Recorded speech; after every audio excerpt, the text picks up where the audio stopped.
Alrighty, so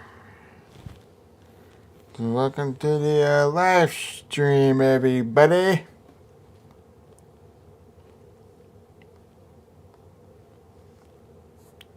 Hope you guys having a fantastic day.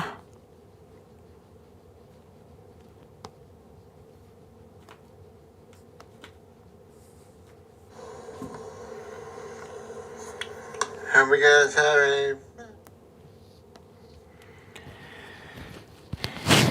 I hope you guys having a great day today.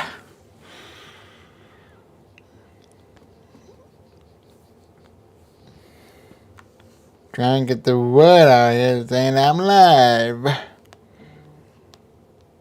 That's what I'm doing. So that's what I'm doing right now.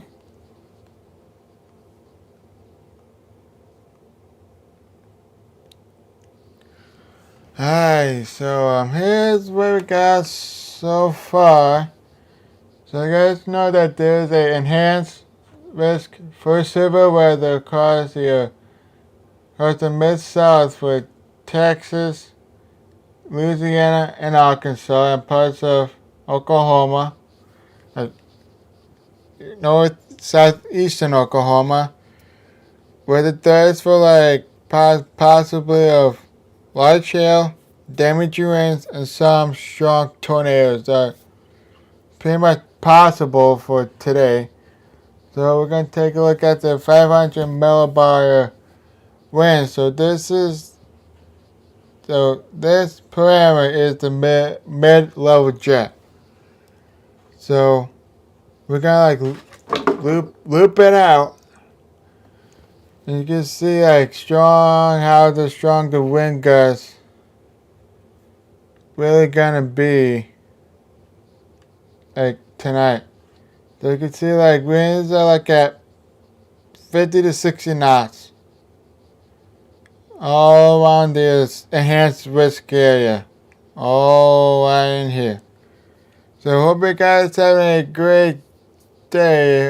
If you guys are watching this live stream, hit the like button and hit the subscribe button. And move the microphone down for you guys. Or, you know what I could do? I could change microphones. Alright, how's that for you? How's that for you? Nope, hold up.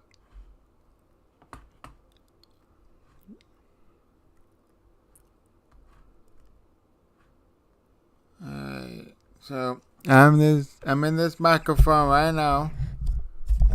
This one. Now back to what I was saying. So here's the mid-level jet. With the winds out at 50 to 60 knots.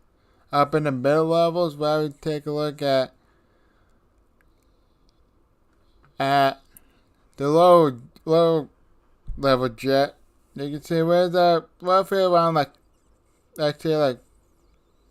40 to 30, 40 to 50 knots. And as this plays out over the course of the day, it still manages 40 to 50 knots, even some areas might get 30 knots of the low level jet that's rushing in compared to rush coming in for this severe weather setup. Now there's a big there is a possibility of some nocturnal tornado outbreak event, which I'm not here to scare you, but I just want you guys to be more prepared and ready to go. So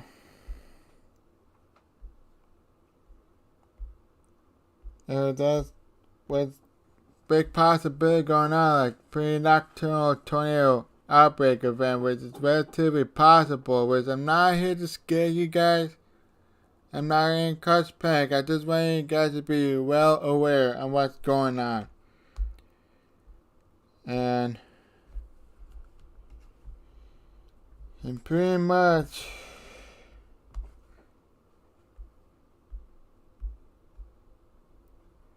a good big or low level jet this. So we're gonna go to the card. We're gonna look at the simulated reflectivity. And you can see like the heat triple R says those are probably starting to initiate right about now. And it's most likely a 2-round event. It's most likely be round 1 of the severe weather threat. Then later on tonight, there's gonna be a second wave of severe weather, and then tomorrow there's a possibility of a linear convective system that might happen tomorrow. So you can see it's going to simulate some reflectivity. You can see storms that probably start to initiate around the late evening hours. And all this storms going to be a multi-cellular storm. And then as we move on to later on overnight tonight, there's that big QLCS system, known as quasi-linear convective system, stretching from southern Illinois all the way down to Texas. So this is known as a mesoscale convective system. So now let's take a look at the dew points.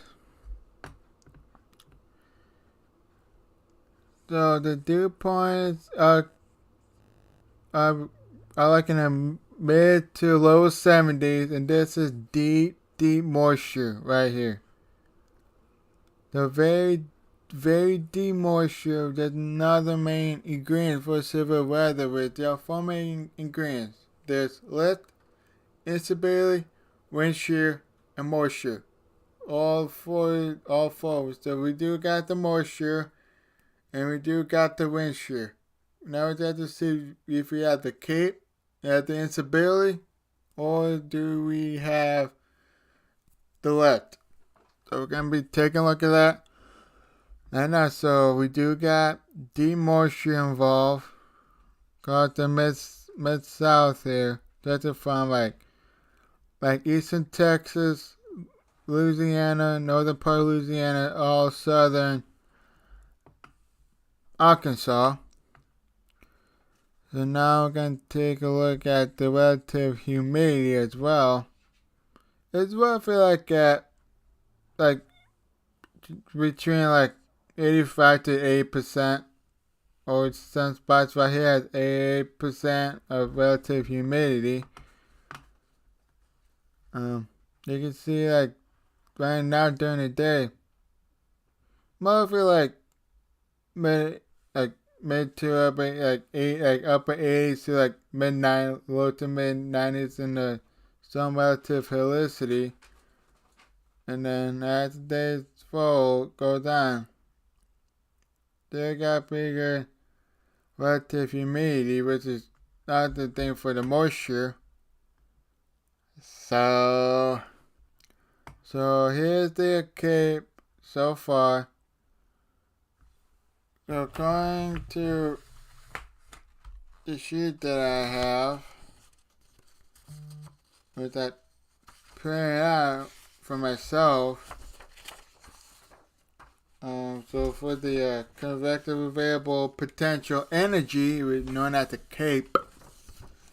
So if the K values are at below 0, relatively stable. K values 0 to 1000, marginally unstable. K values 1000 to 2500 is moderately unstable.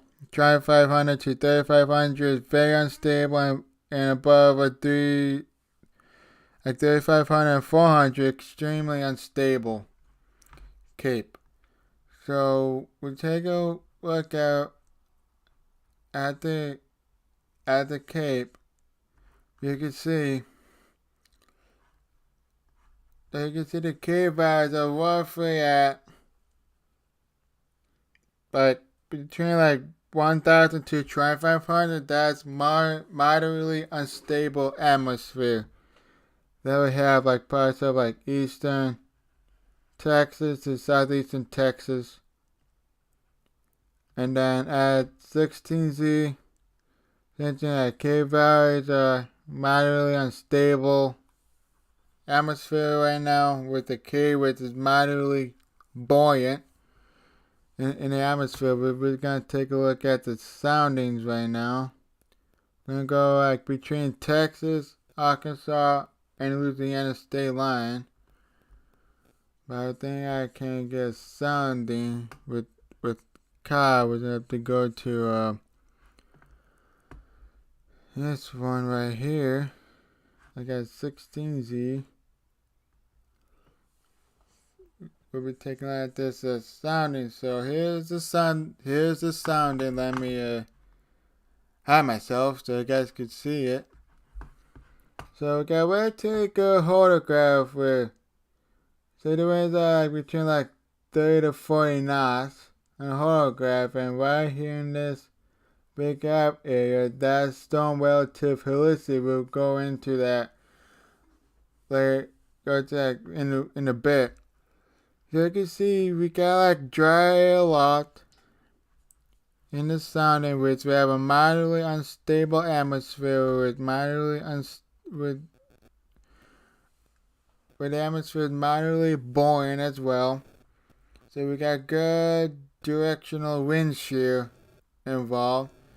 So we're gonna take a look at the we'll probably take a look at the 21 Zulu sounding. So you can see there's no capping inversion involved. Atmosphere pretty moderately unstable and moderately buoyant. You can see the K value at 1,647, -6 for the convective inhibition.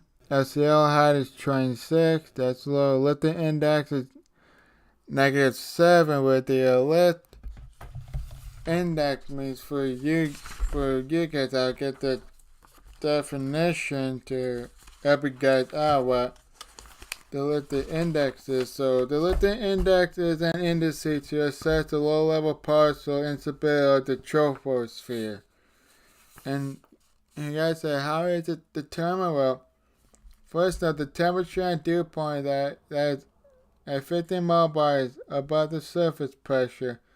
Draw a line parallel to the dry adiabatic latitude, starting from the temperature that is 500 millibars above the surface, and draw a line parallel to the mixing ratio, starting from the dew point that is 15 millibars above sea level. The intersection of these two lines is the lithic condensation level from the LCL, parallel with the wet adiabatic lapse rate with the height until 500 millibar pressure is reached. Compare 500 parts of temperature to the actual environmental 500 millibar temperature.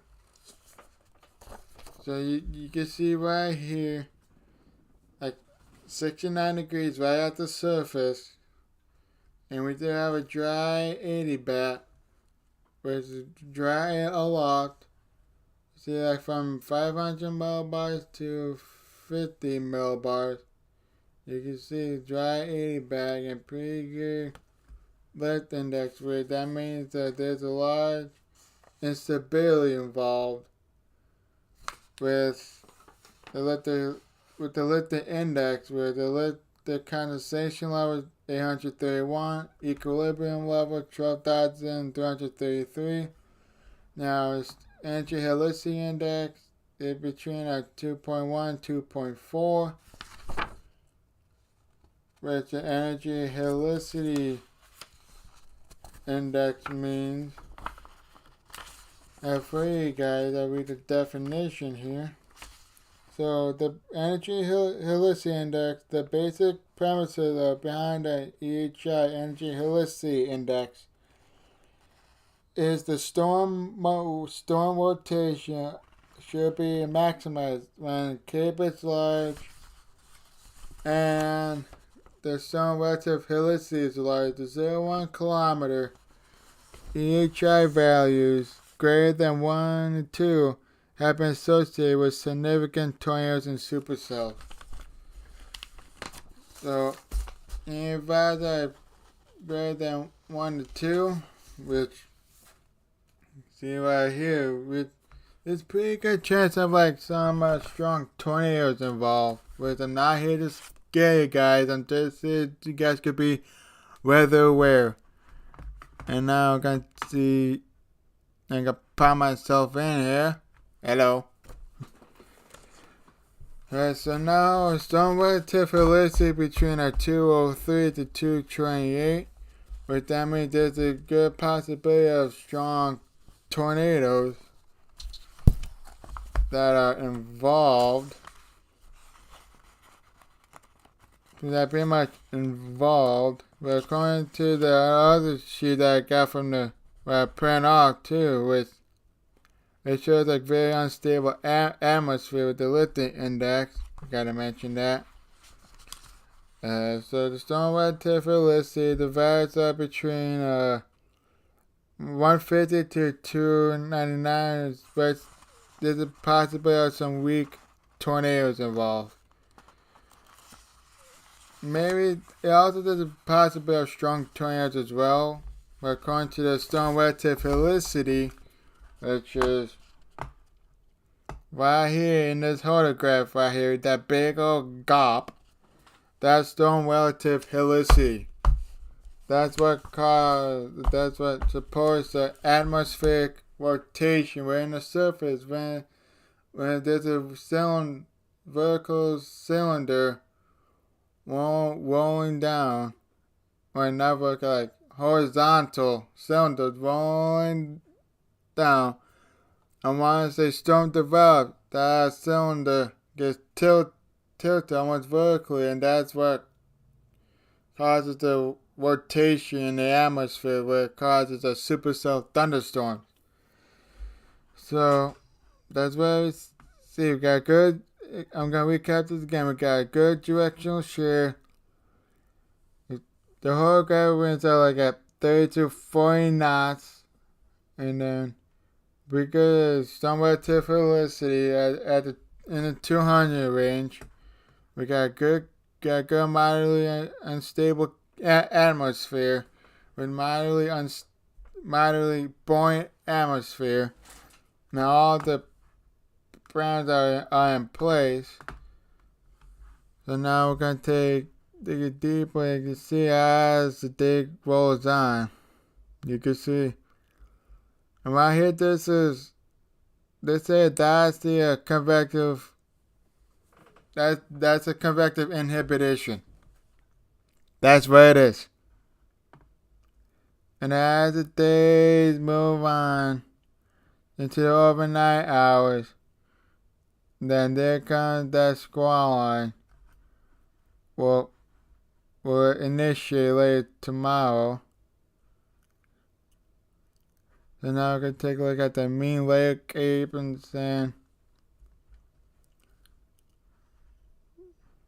Look okay, it is with moderately unstable atmosphere.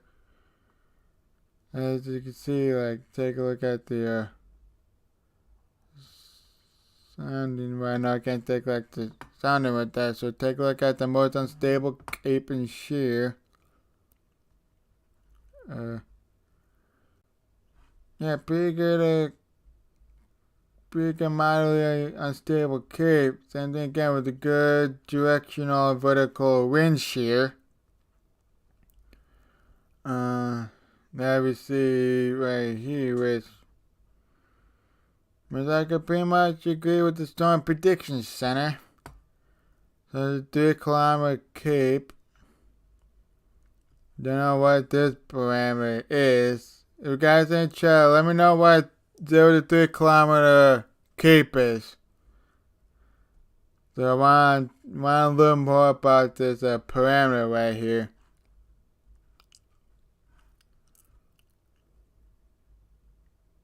I don't know like what this means. I know it say like the grain is like moderately unstable. I'm gonna take a look at the 3-kilometer storm relative helicity. Yeah, you could probably, like I said earlier, there's a possibility of some like weak tornadoes. And there's a possibility of some strong tornadoes. Like around like the eastern part of Texas where it's possible for some strong tornadoes like EF2 to EF3. While some areas might see the possibility of some weak tornadoes. The EF0 to EF1 tornadoes are possible. And I want you guys to be relatively aware on what's going on with this. So like with the 0-1 kilometer somewhat to felicity risk, where there's a possibility for strong tornadoes near the Texas, Louisiana, and Arkansas state line. And then that's where everything starts to ramp up. Where if I was chasing, my target area would be like just southwest of Little Rock, and along the Texas, Louisiana, and Arkansas state line. Around this area would be my target area if I was chasing today. But since I'm in Wisconsin and I just have my driver's permit, I'm not gonna chase it. There's a lot of trees and hills down there, and also these storms are probably most likely gonna be discrete high precipitation supercells. So that's what is possibly gonna happen today. So you can see like we get storm relative felicity, so say like with some strong tornadoes. EF2 to EF3 tornadoes are relatively possible, and I want you guys to be relatively aware. Have ways to receive warnings and watches from the Storm Prediction Center and the National Weather Service. Either stay today with the latest severe weather information like Storm Prediction Center, your local National Weather Service, or do what I'm doing. Look at computer weather models to help me understand what's going on in the atmosphere, and so you can pretty much see the signs in the sky, how the atmosphere is going. And all you young folks out there, if you guys are watching, and you guys believe this fascinating and want to learn more about it, yes, there are good resources online like MetEd, YouTube. Also, there's good meteorology books out there. You guys want to learn this stuff. I learned pretty much all this stuff since I was in first grade. And I'm a big weather weenie. Again, now we can take a look at the Supercell Composite Index. Yeah, there be some, and there's like supercells are relatively possible in the overnight hours. Where there's a possibility of a 2-round severe weather threat today. Where there are some possibility for like some supercells, like discrete supercells that would be high precipitation based supercells. And as the night move on, they're pretty much around like the overnight hours, like right now, like around like 21Z, around 22Z, where everything starts to ramp up, like we saw in the sim reflectivity, where you can see possibly around in this area for some possibility of discrete high precipitation supercells, and thunderstorms are going to be multicellular, which multicellular storms are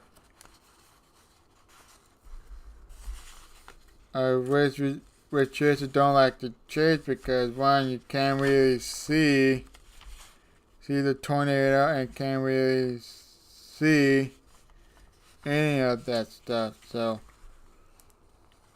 please stay weather aware for today. And So take a look at the significant tornado parameter.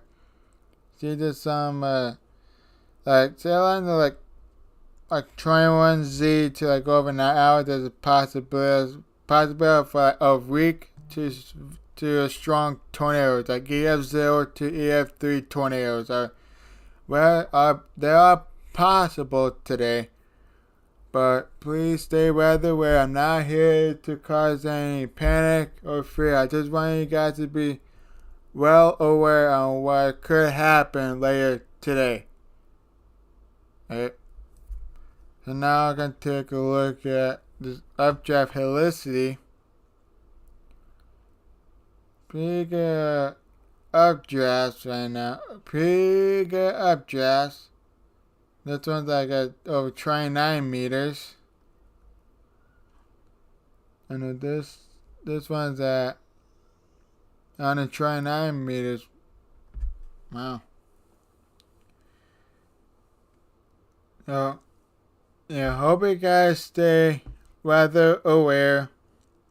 So thank you guys so much for watching my live stream. Please stay weather aware. Please stay safe. And if you guys like this stream / video, hit the like button, subscribe, and comment on my channel. Help with the algorithm and keep you guys informed with this severe weather event today and tomorrow. So thank you guys so much for watching.